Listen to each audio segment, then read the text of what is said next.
Olá, meu nome é Regina Pacheco, eu sou contadora há 26 anos, atuo na área hospitalar há mais de 10 anos, sou contadora, sou professora da Universidade Federal do Piauí, tenho mestrado em controladoria pela Universidade Federal do Ceará e estou fazendo doutorado, né, sou doutoranda pela FUCAP em contabilidade. Nosso objetivo aqui é compartilhar a nossa experiência sobre contabilidade hospitalar. É um tema bem oportuno, em razão, inclusive, do que nós estamos vivenciando hoje, na atualidade, que essa pandemia, né, que acometeu o mundo todo, não só o Brasil, o mundo inteiro, foi uma instabilidade sanitária, que gerou uma instabilidade econômica e que está fazendo com que todos os processos de trabalho, não só o processo de trabalho, mas que tudo na nossa vida tenha que ser adequado, readequado, reinventado, né? E que a gente possa estar se posicionando da melhor forma possível para estar auxiliando e ajudando o nosso próximo, o profissional da saúde que está lá na frente, no campo de batalha, lutando para a sobrevivência da nossa população e da nossa sociedade, tá? Então, assim, antes da gente iniciar propriamente a nossa palestra, né, a nossa conversa sobre contabilidade hospitalar, em meio a essa crise do Covid-19, eu gostaria de pedir também, fiquemos em casa, tá? Eu vou compartilhar uns slides com vocês, e à medida que a gente for compartilhando, a gente vai estar falando sobre a contabilidade hospitalar, e porque a contabilidade hospitalar e o panorama dos hospitais dentro dessa nova realidade, tá? Mas, já iniciando, a contabilidade hospitalar, ela não é diferente das outras contabilidades aplicadas. Por quê? Porque a contabilidade hospitalar, ela também utiliza o método de partidas dobradas, ou seja, nós, contadores hospitalares, nós registramos os atos e fatos, todos eles que acontecem dentro das instituições hospitalares, né, das instituições de saúde. Utilizamos as mesmas normas de contabilidade que são utilizadas para as outras contabilidades aplicadas, utilizamos também os mesmos pronunciamentos contábeis sobre estoque, imobilizado, valor justo, recuperabilidade ou impairment. Então, todos os CPCs também nós utilizamos e aplicamos dentro das nossas instituições, tá? Então, vou compartilhar com vocês o nosso slide, certo? Para que a gente possa estar aqui discutindo mais, né? Na verdade, apresentando mais sobre a contabilidade hospitalar a todos vocês, que você tem aí, o contador tem aí nessa área uma grande oportunidade de trabalho, certo? Porque é uma área que está em constante crescimento, tá? É uma atividade que cresce a cada dia. Tá? Ele precisa do conhecimento de um profissional que realmente entenda profundamente sobre o assunto. Se eu trabalho na indústria, eu tenho que entender e compreender como acontecem os processos naquela indústria. Se eu trabalho na área comercial, eu tenho que entender profundamente tudo relacionado àquelas empresas que eu presto serviço. Então, na área hospitalar não é diferente. Nós temos que entender todas as regulamentações e legislações relacionadas também à saúde. Né? Não só a área contábil, mas também a área da atividade que nós prestamos serviços. Ok? Então, vamos lá. Qual o foco da contabilidade hospitalar? As instituições e estabelecimentos de saúde com capacidade de atendimento geral ou especializado, que objetiva prestar à população assistência médica e não médica, curativa e de reabilitação, competindo-lhe também contribuir para a prevenção da doença, promoção do autocuidado, primando pela qualidade e segurança do paciente, com atribuições complementares ou primárias de ensino, extensão acadêmica e pesquisa científica, sempre inovando e aprimorando as tecnologias e processos de trabalho. Gente, A grande maioria dos hospitais hoje, das clínicas, elas ou como complementação, ou como atividade primordial também, como são os hospitais de ensino, né, que o foco é o ensino, né, e por meio do atendimento é gerado esse ensino, né, esses hospitais, a grande maioria deles, por exemplo, o Hospital Sírio-Libanês, o Hospital Albert Einstein, todos trabalham com ensino, pesquisa e extensão, ou seja, trabalham com investigação científica, com projetos de pesquisa, inclusive eu participo de um dos projetos de pesquisa do Hospital Albert Einstein, que é relacionado à minha parte da contabilidade, né, e da TI, coletar as informações e inserir essas informações em determinado sistema, né, relacionados aos custos que são relacionados à unidade de terapia intensiva, tá? Que é a UTI de determinado hospital, que é o foco da pesquisa. Então, vamos lá, dando continuidade. Nós temos aqui os tipos de estabelecimento de saúde, que esses tipos de estabelecimento de saúde, a fonte e quem tipifica é o CNES, né? Que é o Cadastro Nacional de Estabelecimento de Saúde.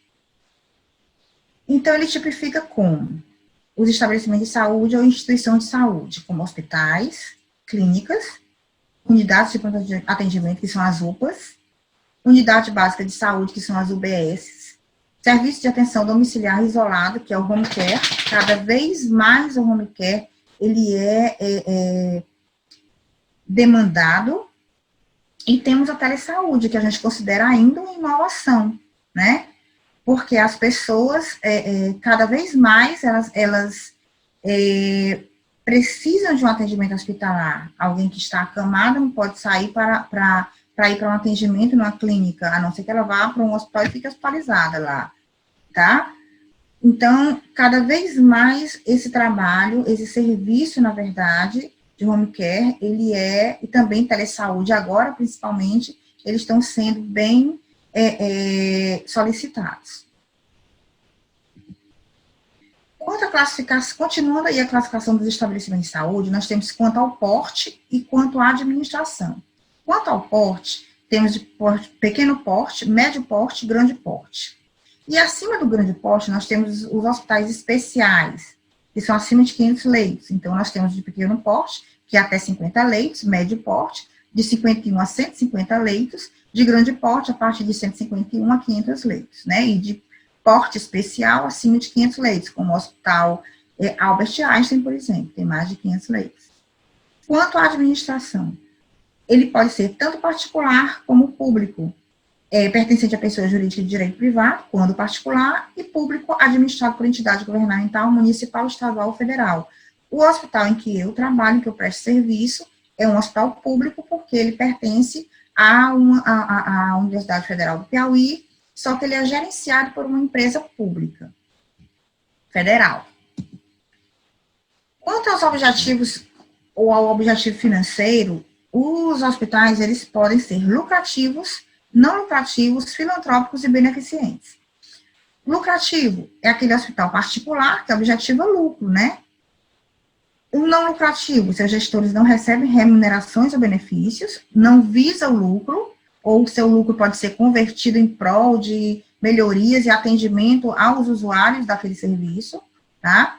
Reverte em projetos, manutenção e desenvolvimento.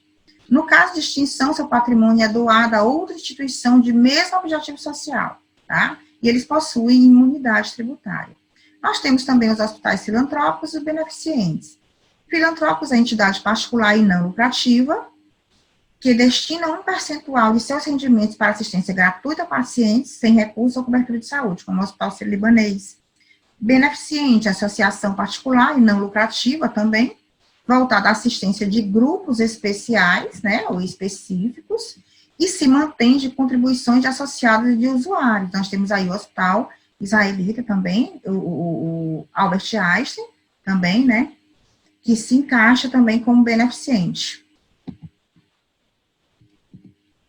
Aí, dando continuidade, para que você possa ter um entendimento melhor do qual a nossa capacidade, qual a capacidade do Brasil em relação a estabelecimentos de saúde, eu trouxe aqui um dado estatístico, isso é de abril de 2020, que também é do CNES, né, que é o Cadastro Nacional de Estabelecimentos de Saúde. Todo estabelecimento de saúde tem que se cadastrar no CNES para que ele possa começar a funcionar, a trabalhar, certo? Então, eu trouxe o dado do quantitativo de hospitais gerais que existem, mas existem vários tipos de hospitais: hospital geral, hospital especializado. Por exemplo, a maternidade é um hospital especializado, né? Um hospital de doenças infecto-contagiosas é um hospital especializado, não é um hospital geral, que atende ao público geral e que lá dentro tem várias especialidades.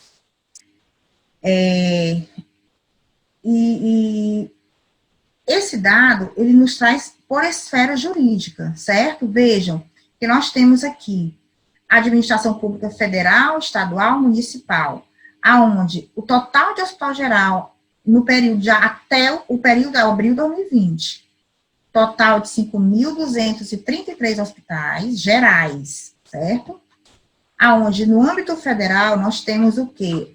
A maior parcela, 2.327 hospitais, estadual e Distrito Federal, 60, e municipal, 474 hospitais. Desculpa, gente, é o contrário. Municipal, 1.790, ok? No caso, o federal, 60, desculpem. O estadual, Distrito Federal, 474, tá? Aí nós temos as entidades empresariais, que é empresa pública ou sociedade de economia mista, que são 17. Demais entidades empresariais, que aqui também entra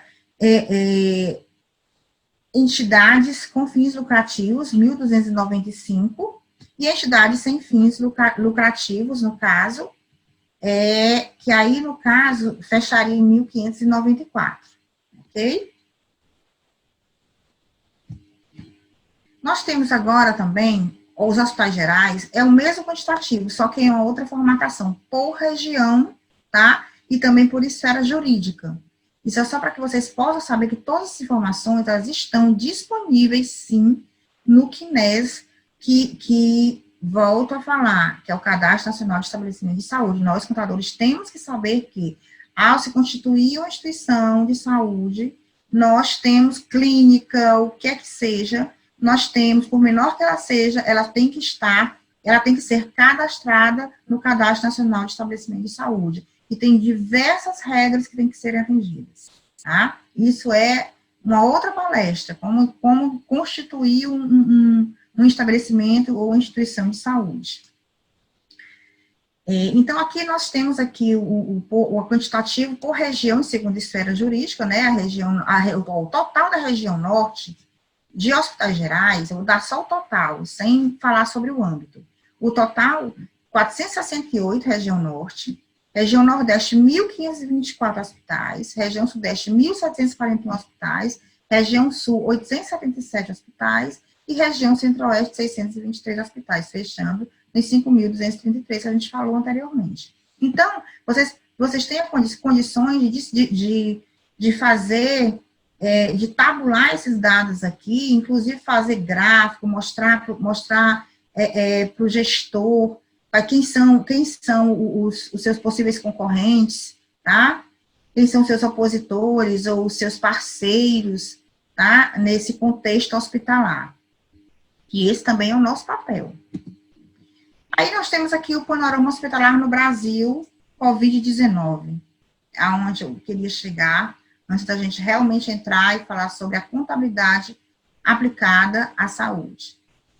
Então, nós temos aqui os impactos da pandemia, né, que relacionados a essa instabilidade sanitária e econômica, né.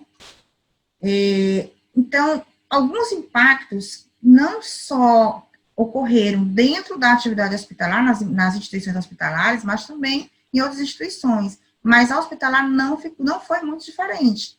A gente poderia até pensar, eita, tem mais trabalho, então vai gerar mais emprego. Sim, gente, gerou emprego na área assistencial, mas também tirou emprego dessa área. E eu vou explicar agora o porquê. Então, quais são os impactos advindos dessa pandemia, né? O desemprego, por quê? Hoje mesmo eu escutei, tá? Falando sobre a questão do cancelamento de cirurgias, e não são nem as eletivas. Cirurgia eletiva é aquela que você marca, que não é muito urgente, mas as próprias cirurgias de urgência, os hospitais estão deixando de aceitar por conta da falta de leito, de UTI, porque uma cirurgia pode dar muito certo e o paciente não necessitar ir para a unidade de terapia intensiva, mas poderá ter algum problema e ele precisar ir para a unidade de terapia intensiva. Então, o mais correto e o prudente é toda cirurgia que se vai fazer, que se considere de um risco alto, e se aquele paciente existe uma outra morbidade, além da que ele está fazendo a cirurgia, ele possa precisar, tem esse risco de precisar ir para a UTI, e não tem vaga na UTI, não se faz aquela cirurgia, certo? Só se realmente tiver risco à vida daquele paciente. Então, esse desemprego é em relação a isso, se eu não tenho cirurgias, desemprego, ou então, na verdade, suspensão de contrato de trabalho, ou redução dessa jornada de trabalho, né? E vocês sabem que é o que a gente mais tem feito, né? Então, tudo isso é relacionado a esse cancelamento dessas cirurgias, certo? Das consultas ambulatoriais. Agora, a gente tem uma saída. Qual é a saída que eu coloquei da questão de readequação dos nossos processos de trabalho, de nos adaptar ao que está acontecendo? Então, como eu não posso ter atendimento presencial, como é que eu vou fazer?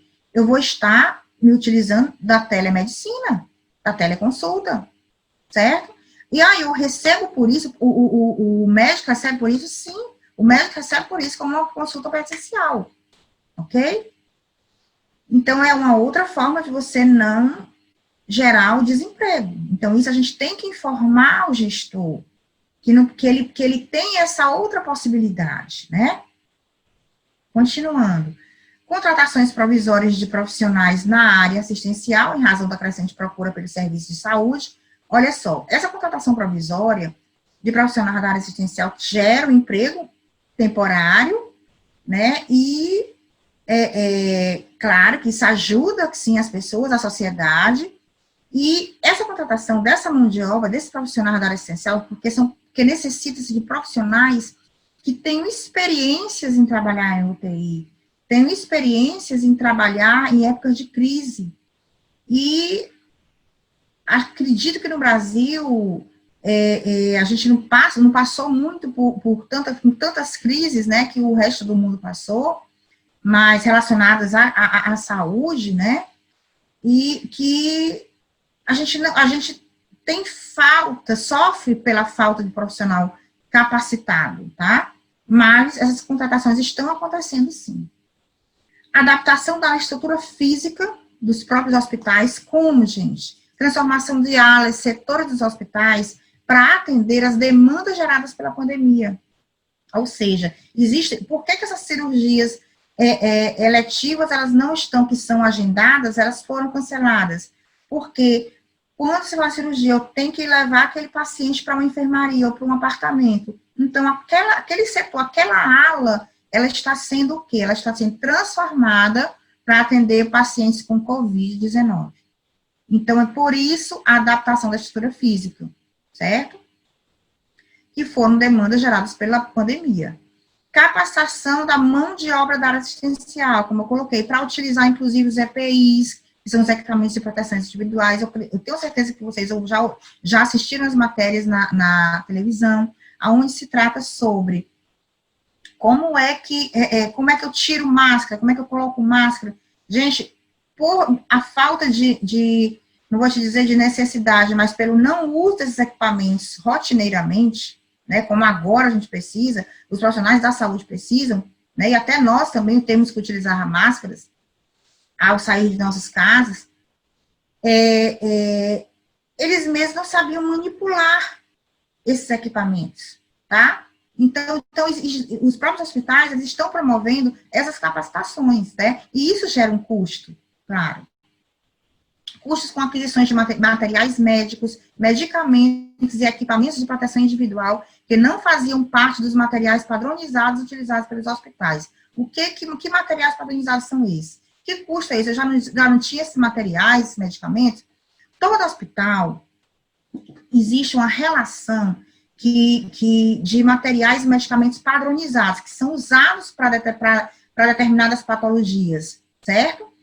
E, então, vieram outros medicamentos que não são usados rotineiramente, né, no cotidiano dos hospitais, então, que eles precisaram, sim, adquirir esses medicamentos. E pela falta desse medicamento, o que aconteceu? O próprio mercado, se valendo disso, aumentou, majorou o valor desses materiais, medicamentos, então, os hospitais estão adquirindo também por um custo maior, certo? E também fora da sua padronização. Possível contaminação da equipe de trabalho assistencial. Isso gera custo, e não só custo relacionado a valores monetários, não. Custo mesmo relacionado a valor humano. Tá? O meu profissional foi contaminado. Então, isso é preocupante. Os hospitais estão muito preocupados com isso. Tá? Eu posso afirmar, porque eu vivencio isso, e eu sei da preocupação dos gestores em relação a essa contaminação. E também relacionado à mensuração de custos advindos da nova realidade para a negociação de nova contratualização com o gestor da sua região de atuação. O que é isso? Os hospitais públicos, por exemplo, vamos supor, eu estou aqui, eu estou no Piauí, gente, tá? Estou no Piauí e eu estou aqui no hospital, né? Sou gestora no hospital e tenho paciente do Maranhão. O Maranhão entra em contato comigo, o gestor municipal do Maranhão entra em contato comigo, querendo, vamos por assim dizer, adquirir algumas vagas, tá? Aqui no Piauí. Nós temos uma cidade que é mais próxima da capital da nossa capital do que da capital do Maranhão, que é Timon. Então, essa cidade, o pessoal todo vem se tratar aqui no Piauí, na nossa capital, Teresina. Então, para que a gente possa tratá-lo, existe um contrato com esses gestores municipais, onde eles repassam, né, o quantitativo, né, os valores referentes ao tratamento desses pacientes. Eu estou simplificando, tá? Para que vocês possam entender, para que a gente possa dar um melhor entendimento sobre isso, tá? Então, para que eu possa negociar com o gestor, eu tenho que saber quanto é que custa esse paciente para mim. Se eu só sei, em razão do que aquele outro hospital cobra, por determinado procedimento, está errado. Eu tenho que saber quais os insumos, medicamentos, materiais médicos, quanto é qual o tempo que o médico passa tratando daquele paciente, o enfermeiro passa tratando daquele paciente, o fisioterapeuta, o fonoaudiólogo, o psicólogo passa cuidando daquele paciente, tá? O tempo que ele leva. E, como eu coloquei, medicamentos, os exames de raio-x, por exemplo, exames laboratoriais que se precisa fazer, quanto tudo isso custa? Então, quanto é que custa o meu paciente? Quanto é que custa um paciente internado na UTI? Quanto é que custa um paciente COVID internado na enfermaria comum, que não precisa de um tratamento tão forte, tão mais atencioso, né?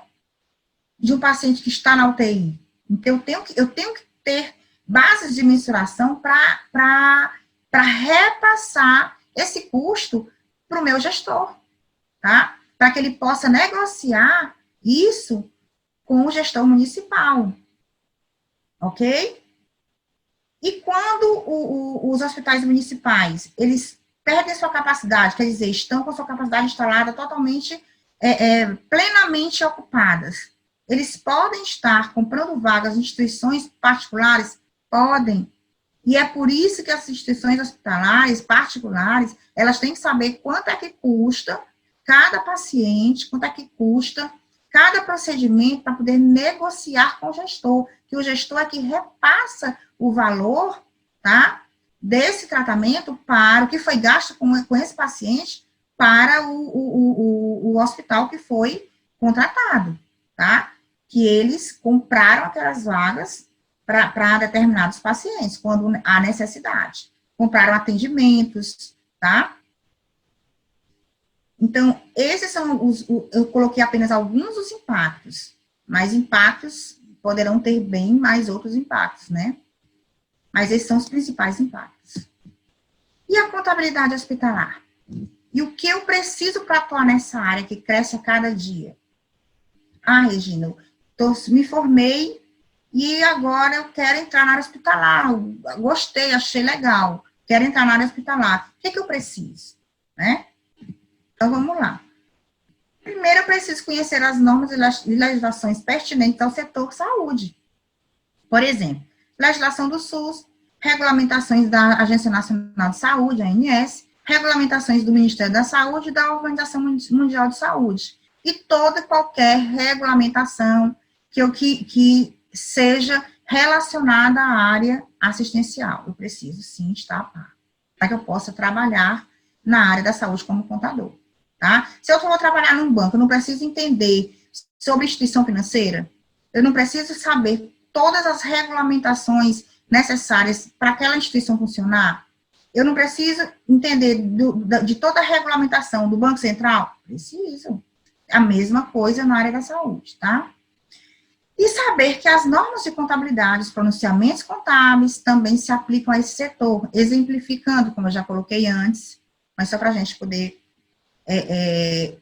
fundamentar mais ainda e consubstanciar, demonstrações contábeis, auditoria, estoques, imobilizado, impairment de valor justo, e os outros demais, e os demais, né, só são exemplos aí. Ou seja, a gente faz depreciação, de que forma a gente faz a depreciação dos equipamentos de um hospital? Da mesma forma, gente, da mesma forma que você faz uma indústria, aí a gente só tem que ver quanto tempo determinado equipamento, mesma coisa da indústria, funciona, se são 2 turnos, se é só um turno, tá, qual a capacidade dele, se a gente vai estar trabalhando com o valor residual, então é igual, certo? Os mesmos cuidados que nós temos que tomar na contabilidade, qualquer outra empresa, contabilidade aplicada, qualquer outro tipo de empresa, nós temos que tomar também para a contabilidade aplicada à área da saúde, à área assistencial. E o perfil do contador hospitalar? O que eu preciso? Como qualquer outra área de atuação, o contador hospitalar também precisa estar aberto ao aprendizado, ao tanto de legislação que a gente tem que estar a par, né? E todo dia muda, né? Olha essas medidas provisórias que vieram aí. Olha a 927, 936, tá? A 931, tá? Então, assim, várias outras medidas provisórias e portarias e decretos que a gente precisa estar a par para saber se a gente pode estar funcionando, como a gente vai funcionar, tá? O que a gente tem que atender. Então, isso é aprendizado, a gente está aprendendo sempre, tá? Temos que estar aberto ao aprendizado. Capacidade de argumentação, como é que nós podemos negociar, como é que nós podemos, porque se a gente tem que ter um poder de convencimento também, né? Se a gente sabe argumentar, a gente sabe convencer as pessoas a darem o melhor de si. Capacidade de tomar decisões. Essa história de que, não, eu só faço suprir o gestor para que ele tome decisões. Claro que existe tomador de decisão, mas nós também somos tomadores de decisões, porque nós somos os gestores do nosso setor. Tá? Se eu sou contador hospitalar de um hospital, eu sou o gestor da contabilidade daquele hospital, então eu tomo decisões também, claro. E que tem que estar bem fundamentadas para que a decisão do dono do hospital, do superintendente do hospital, da governança do hospital, da alta gerência do hospital, possa tomar decisões acertadas e fundamentadas, tá? Corretos. apto a trabalhar com equipe multidisciplinar. Por exemplo, no hospital, eu tenho que trabalhar diretamente com farmacêuticos, tenho grandes amigas farmacêuticas, enfermeiras, eu até brinco e digo que hoje minhas maiores amigas são as enfermeiras, né? Porque a gente trabalha muito junto. Então, assim, com os médicos, então é equipe realmente multidisciplinar, fisioterapeuta, psicólogo, fonoaudiólogo, gente, a gente trabalha com todo mundo, porque a gente precisa de informações para que a gente possa fazer o nosso trabalho, tá? Então, a gente precisa, sim, estar preparado para trabalhar com essa equipe multidisciplinar e, muitas vezes, coordenar essa equipe multidisciplinar. Entendeu? Aí você diz, como é, Regina? O contador coordenando? Sim. O contador coordenando essa equipe multidisciplinar, sim. Apto a liderar, né? Eu coloco muito que é o conhecimento além dos números, certo? Então, você tá lá, você tem que se especializar, tem que estar apto a liderar, não só ali informações relacionadas, liderar com a equipe, mas também liderar outras equipes, então, como eu coloquei, trabalhar com equipe multidisciplinar, tá? Então, ali, se você trabalha, você está liderando aquela equipe, e ela não é formada só por contador, aí é fácil demais, tá? Você tem que convencer os outros profissionais a, primeiro, entender o que é que você quer, o que é que você precisa, na verdade, né? E, a partir daí, trabalhar em conjunto e você conseguir o objetivo que você está buscando, alcançar esse objetivo. Então, assim, para que eu pudesse tomar decisões no âmbito hospitalar, ter essa capacidade de argumentação, eu, enquanto contadora hospitalar, eu fiz curso de especialização em gestão hospitalar. O primeiro curso que eu fiz foi no Hospital Sírio-Libanês, eu passei 15 meses fazendo esse curso de gestão hospitalar lá no Hospital Sírio-Libanês, em São Paulo, e fiz outros cursos relacionados à facilitação de aprendizagem, né, como eu já falei, todos eles, a maioria trabalha com ensino, pesquisa e extensão, né, e a gente precisa realmente se especializar, gente. Hoje também eu coordeno o curso de gestão hospitalar da Universidade Federal do Piauí. Então, para vocês verem o tanto que eu amo a contabilidade hospitalar e a gestão hospitalar, na verdade, né. Então, a disponibilidade para assumir risco, todo mundo tem que ter, todo profissional, e nós, contadores, também precisamos ter essa disponibilidade de assumir riscos. Nós não temos que querer só o ônus, bônus, não, nós também temos que ter o ônus, assumir ônus, tá? Correr o risco para que a gente possa ter esse bônus, certo? Então, a gente não pode ter medo, vamos inovar, vamos procurar implementar ou implantar novos processos de trabalho, isso é muito importante na nossa área. Estar preparado para lidar com conflitos, isso é uma outra questão é uma questão latente, na verdade, conflito a gente tem o tempo inteiro, né, em todo e qualquer lugar, até na nossa própria casa, e a gente precisa, sim, estar preparado para isso, e a gente sabe que esse lidar com conflitos, ele vem com amadurecimento profissional, certo? Mas não quer dizer que, porque eu sou ainda jovem, que eu não possa me trabalhar para lidar com esses conflitos, certo? Relacionar-se de forma respeitosa, utilizando a razão, levando em consideração a razão e a emoção. Eu preciso respeitar aquele profissional que trabalha comigo, aquela equipe que trabalha comigo, tá? Eu preciso respeitar a opinião deles, mesmo que eu não ache que seja correta, mas a gente pondera, ok? Possuir empatia, me colocar no lugar do outro. Minha gente, no âmbito hospitalar, isso é mais do que necessário, certo? Habilidade social também é a mesma coisa. Gerenciar o nosso tempo, isso aí é primordial, gerenciar o nosso tempo. Aí a gente sempre diz, não tenho tempo para nada. Temos que gerenciar o nosso tempo. Quais são as nossas prioridades? Vamos colocar na matriz Gucci, tá?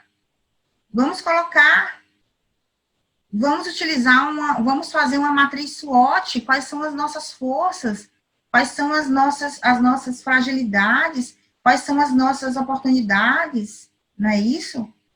Então, as nossas ameaças, então a gente tem sim que estar preparado e a gente tem sim que saber gerenciar o nosso tempo e a gente só sabe se a gente planejar. Mais adiante a gente vai falar sobre planejamento. Mas nós temos que planejar o nosso tempo, planejar o nosso trabalho. Alta performance. Todos nós precisamos dar o melhor de nós e alcançar essa alta performance, tá? Mas é claro que é de uma forma salutar. O que eu considero de alta performance é você entregar o teu trabalho, tá? E além dessa entrega normal de trabalho, por exemplo, Regina, eu registrei o consumo do mês no Hospital X. Mas será que é só isso que você tem que fazer, além de registrar a depreciação, além de registrar a aquisição de materiais, medicamentos, conciliar as contas, fazer inventários? É só isso que você tem que fazer. Além disso, eu preciso fazer mais alguma coisa, Regina? Precisa sim. Você pode montar projetos, você pode sugerir programas, você pode sugerir ao gestor daquela instituição, a alta gerência daquela instituição, algum curso de educação continuada, tá? Para gerenciar custos, por exemplo, colocando para a nossa área específica. Vamos ensinar todo mundo a gerenciar o custo hospitalar, vamos explicar para toda a área assistencial. A área administrativa tem mais poder de conhecimento em relação a isso, mas e a área assistencial? A área assistencial é mais complexa, né? Entender sobre isso, né? Então, por que não fazer essa proposta? Então, a gente tem também que trabalhar essa nossa alta performance, quando eu coloco, em relação a isso. Não é só fazer o que a gente acredita que tem que fazer, que é o normal, mas a gente tem que ir além disso, tá? Dentro do nosso limite, claro. Ético, né? Um ser ético. Isso, na verdade, já faz parte dos valores de todas as empresas, né? E nós temos o nosso próprio código de ética. E as próprias empresas têm os seus códigos de éticas. E sermos assertivos. Em vez de dizermos não, a gente não precisa dizer não, tá? A gente pode negar de uma forma assertiva, certo? Porque você eu não quero fazer, você não pode, você não vai fazer isso. Faça isso amanhã. Faça isso hoje. Vamos esquecer um pouco a palavra não. Certo? Isso faz com que a nossa equipe nos veja com olhos diferentes, tá? Que saiba que a gente se preocupa com ela, tá? Então, o contador hospitalar, ele está dentro de um ambiente que é um ambiente hostil. Por que eu digo um ambiente hostil? Porque é um ambiente onde tem pessoas fragilizadas. Você passa no corredor, você vê pessoas doentes ali, entendeu? E isso fragiliza a você, a sua equipe. Então, a gente tem que estar sempre atento a isso, tá? E vamos agora passar para a contabilidade hospitalar propriamente dita. Então, vamos lá. A Regina colocou aqui visão holística, missão, visão, valores, conhecer a empresa. A gente falou mais ou menos sobre isso, não é isso? Então, vamos lá. Por que essa visão holística? Eu preciso, sim, enquanto contador, não só como contador hospitalar, mas a gente está falando sobre contador hospitalar, então vamos lá. Contador hospitalar, ele tem que ter uma visão holística, sim, ele tem que conhecer a empresa como um todo. Se você me perguntar o organograma da minha empresa, eu te digo todo, tá? Sem errar nada, te garanto, tá? E conhecer a tua empresa como ninguém. Eu conheço a empresa que eu trabalho, como ninguém. Eu posso lhe dizer que eu conheço. Entender a empresa, como a gente já colocou, entender as regulamentações, o que é o Sistema Único de Saúde, qual é a legislação que trata sobre isso, sobre também a saúde suplementar, né, que são os planos de saúde que existem, como é que funciona, tá? Aí nós temos aí, a partir daí, nós temos o quê? O entendimento da missão da nossa instituição, da visão da nossa instituição e dos valores da nossa instituição. Nós precisamos, sim, estar atentos a isso. Nosso trabalho é pautado nisso, é pautado na missão, visão e valores da instituição que nós trabalhamos, tá? Então, por isso que eu digo, conhecimento além dos números. Aí nós temos que, sim, saber qual a nossa capacidade instalada. Eu sei que o hospital que eu trabalho, ele possui 215 leitos, certo? Eu sei que o hospital que eu trabalho possui 100 leitos. Eu tenho que saber isso, ok? A quantidade de atendimentos, eu tenho que saber. Por que eu preciso saber? Se eu trabalhasse numa sapataria, fosse contador de uma sapataria, eu não precisaria saber quantos sapatos ele vende para poder saber qual é a receita dele? É a mesma coisa, gente. Tá? Internações também, quantidade de internações que houveram naquele mês, naquele período em questão. Quantidade de cirurgias feitas, realizadas, os exames realizados, que exames são realizados, quanto é que custa cada exame desse, tá? Então, tudo isso nós precisamos conhecer, sim. Aí a gente vem aqui para a visão geral do planejamento estratégico, como eu coloquei, a gente iria falar sobre isso. Então, o contador hospitalar, tá? O contador contemporâneo, ele precisa, sim, entender da identidade organizacional, que é a missão, visão, valores e as políticas institucionais, tá? E isso vai gerando isso vai estar vinculado a todo o restante, certo?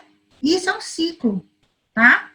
Então, nós temos aqui o ambiente interno e o ambiente externo, certo? Que é o ambiente endógeno e o ambiente exógeno. Nós temos aí análise ambiental. Como é que nós vamos... Para que serve essa análise ambiental, Regina? Para eu diagnosticar a minha empresa, fazer um diagnóstico situacional da minha empresa, que eu posso fazer pela análise SWOT, tá? Que eu estou verificando justamente, ou pela análise FOFA, que nós falamos aqui no Brasil, não é isso? Que são as nossas forças, oportunidades, as nossas fragilidades ou fraquezas e as nossas ameaças. As ameaças que existem no ambiente, na verdade, externo, não é isso? E nós temos as nossas fraquezas, né, que são no ambiente interno. Nós temos, no caso, as nossas forças, que são no ambiente interno, e as nossas oportunidades, que estão lá no ambiente externo, ok? Então, a partir desse diagnóstico situacional, a gente monta um mapa estratégico, nós temos, inclusive, o Balanced Scorecard, mas temos outros também, tipos de mapas estratégicos. Aí, daí, a gente pode estar gerando plano de ação para poder melhorar os processos de trabalho, melhorar um problema que existe naquela instituição, que nós não vamos com problema para o gestor, nós já vamos apontando a solução, já com plano de ação na mão. Olha, está acontecendo assim, está acontecendo isso, mas está aqui, como é que a gente resolve? É assim que a gente tem que fazer, tá? Aí nós temos aqui do mapa estratégico as estratégias e os objetivos propostos no plano de ação.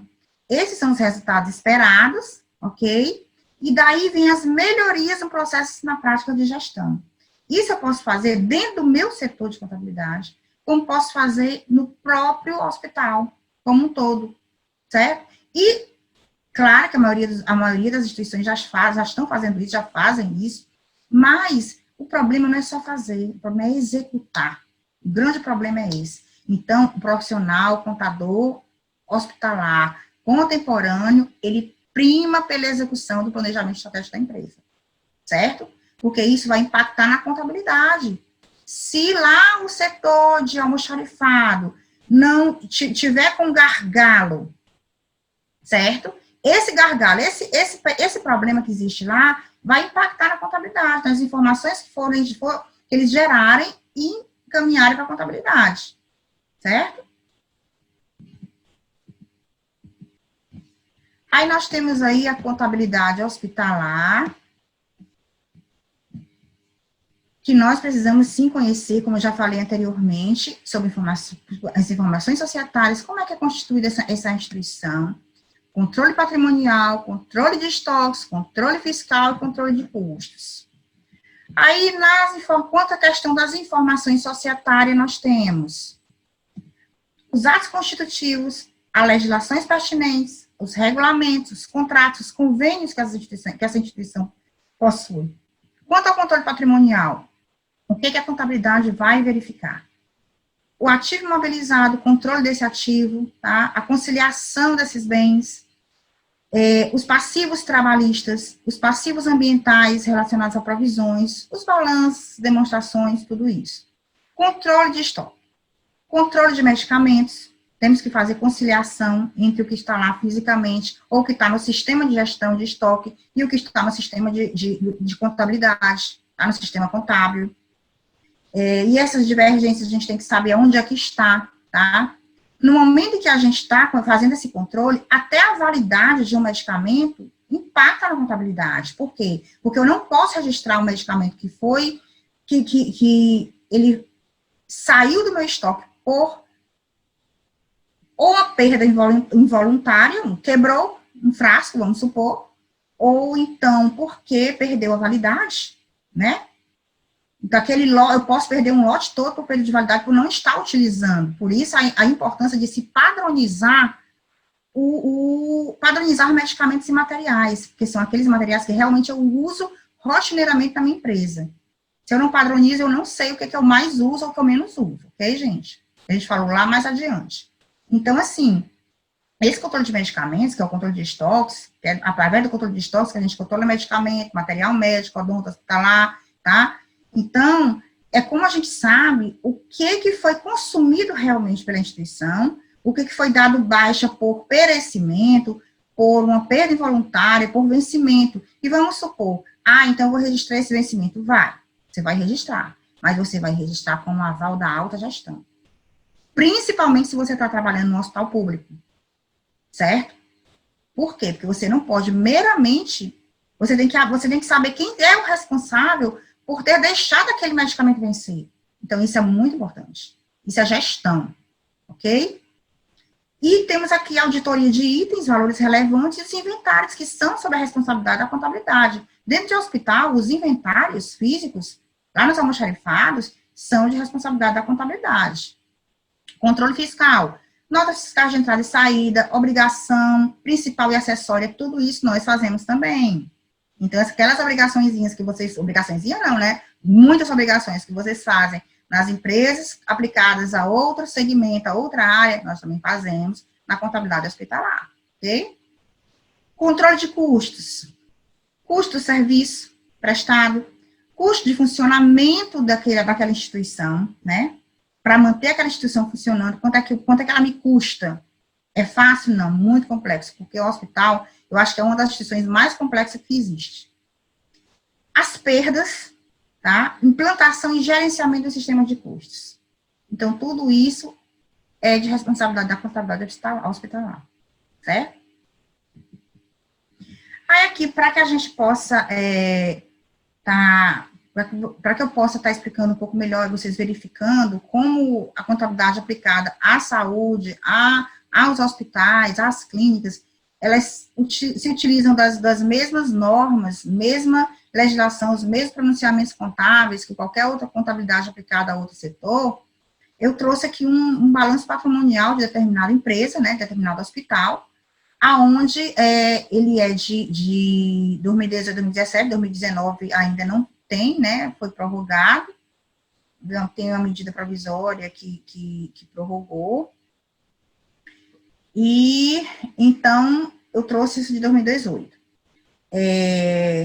Nós temos aqui o ativo circulante, vejam que são as mesmas contas, ok? Estoque, só que veja bem, o estoque aqui, ele também, como nas outras empresas, tá? Ele também esse balanço não é analítico, ele é sintético. Mas nós temos esse controle analiticamente, certo? Dessas contas de forma analítica nós temos. Item por item, certo? Medicamento, o estoque de um hospital é medicamento, material médico, material odontológico, material químico, material laboratorial, material oftalmológico. Nós temos aí também órtese e prótese, que vocês sabem que é caríssimo isso aí, né? Só que ela se encaixa dentro de materiais médicos, né? Tá? E temos vários outros, tá? Estoque, temos também material de expediente, material de engenharia, de engenharia clínica, material de manutenção predial. Então, tudo isso aí está em estoque, se é consumível, é estoque, certo? Mas cada uma tem sua conta específica.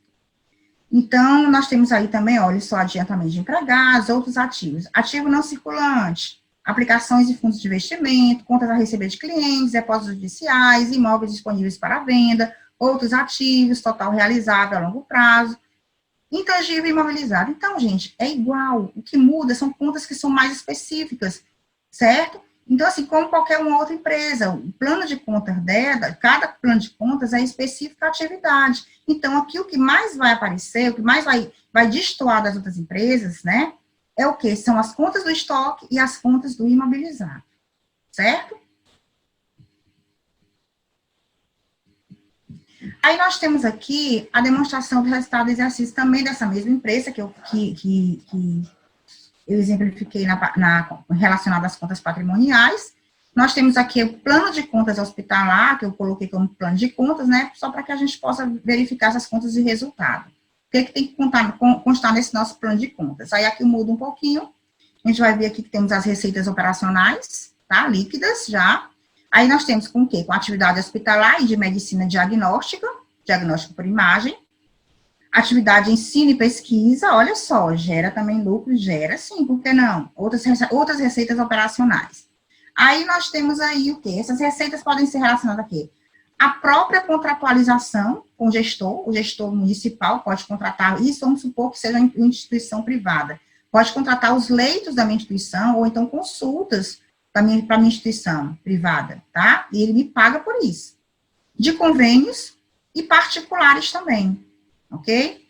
E nós temos os custos de despesas operacionais, olha só, com medicamentos, com descartáveis, que pode ser agulhas, quando coloca descartável, geralmente são agulhas, são gases, são gases, quando eu digo para ferimento, né? São injetáveis, por exemplo, materiais e outros. Aí temos com o pessoal encargos sociais, benefícios de terceiros, despesas gerais, e nós temos aí algumas contas mais específicas, né, porque são relacionadas realmente ao hospital, então muda um pouquinho, tá bom? Regine, por que tem esse superávit operacional? Porque essa instituição aí, ela é sem fins lucrativos, certo? Então, por isso vem o superávit, ou seria o déficit, certo? Aí esses custos são relacionados aos insumos, que são o quê? Todos os medicamentos, materiais médicos, material de expediente também que eu utilizo, certo? Mas aí eu tenho que ver, é um custo para mim esse material de expediente, ou ele é uma despesa para mim? Tá? Então, a gente também tem que atentar para isso. Médicos, enfermeiros, farmacêuticos, nutricionistas, que trabalham diretamente ligado à produção hospitalar, é um custo. Se não, é uma despesa. Então, vamos lembrar daquelas mesmas definições do Eliseu Martins, para a área hospitalar é a mesma, tá, gente? Ok? Ou outro autor de livros de custos. Então, é a mesma, certo? Faz parte da produção, ou é aplicado diretamente ao paciente, ou aquele objeto de estudo é diretamente identificado, é um custo, ou indiretamente é um custo, mas se não faz parte da produção hospitalar, então ele é uma despesa, ok? E aqui, relacionado, vou só retornar aqui um pouco, relacionado, olhem só aqui, a nota 6, ó, nota 6, que é estoques, só para que vocês possam verificar, aqui a nota explicativa, ó, tá? Que faz parte das demonstrações, né? Então, tem falando sobre os estoques. Os estoques estão relacionados principalmente a materiais hospitalares, medicamentos e de consumo para serem utilizados junto aos pacientes atendidos no hospital. Os estoques são demonstrados ao custo ou ao valor líquido realizado, dos dois o menor. O método de avaliação de estoques é o da média ponderada móvel, tá? Aí temos aqui, ó, os materiais médicos, fechando no valor total, ó, materiais, medicamentos e materiais, adiantamento de aquisição de estoques e almoxarifado. Aqui ele fala do impairment também, certo?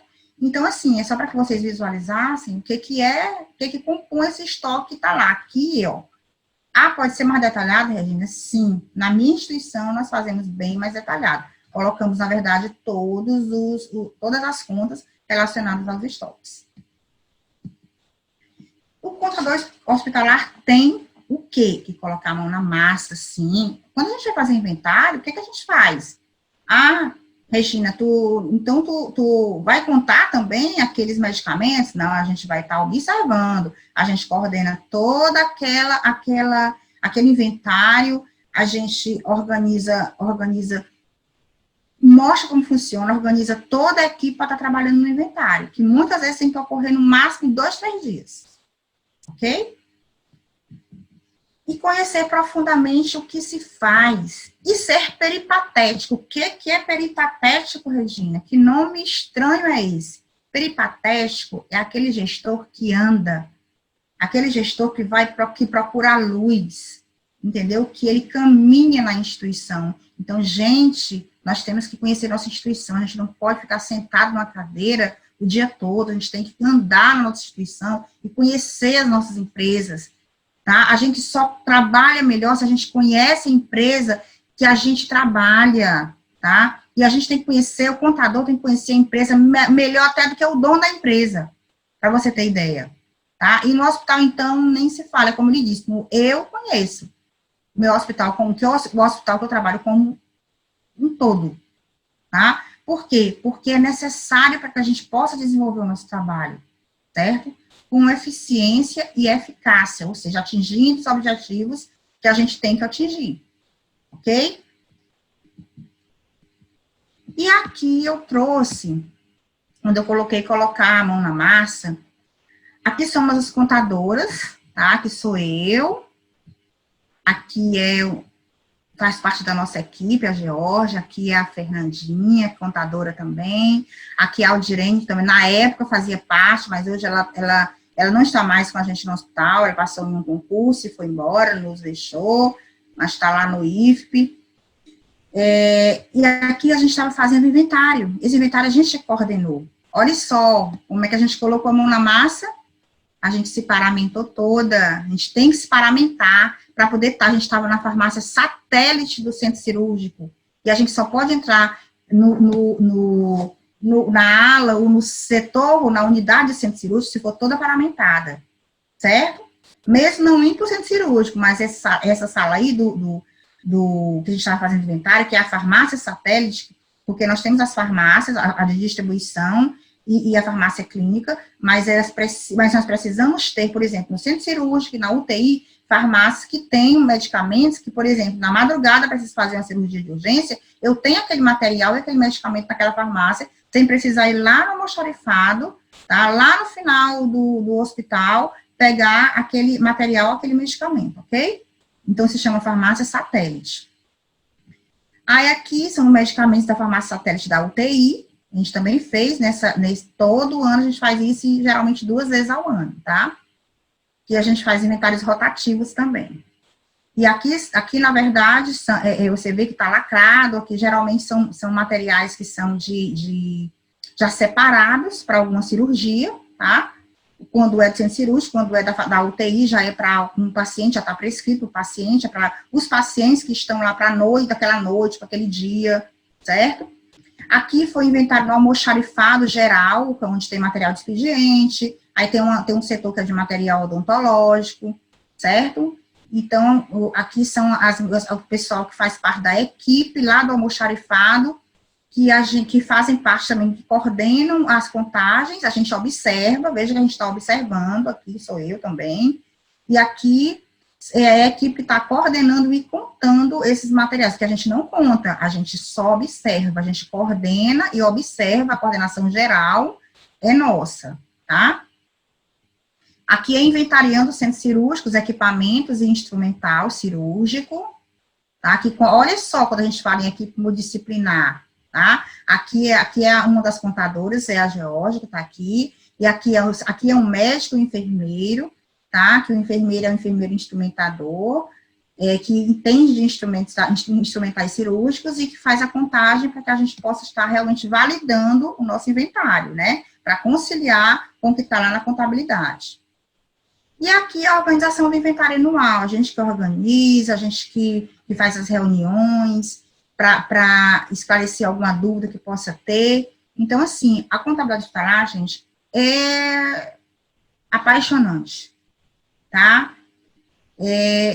Eu me identifiquei, posso até dizer a vocês que caí de paraquedas, mas é o que eu amo fazer, é o que eu gosto de fazer, tá? E espero que vocês tenham gostado e estou à disposição para compartilhar conhecimentos mais específicos sobre a própria contabilidade hospitalar. E eu gostaria de